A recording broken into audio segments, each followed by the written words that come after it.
Next comes the uveal tract. Before going to the uveal tract, we need to know the codes of the eye. It's like sclera, choroid, retina. Sclera is the outer avascular layer, choroid is a middle highly vascularized layer, and retina is a nervous layer. So when you see this choroid, there is an extension of choroid more anteriorly along with the cornea. We call this as a uveal tissue or the uveal tract. Next comes cornea. So the medical term is kerato. So all procedures on the cornea begin with the term kerato. There is something called as a corneal tattooing.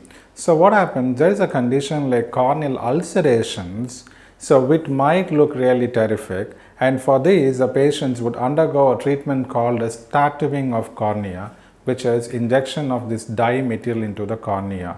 So this is usually being done for the scars as a result of corneal ulcerations.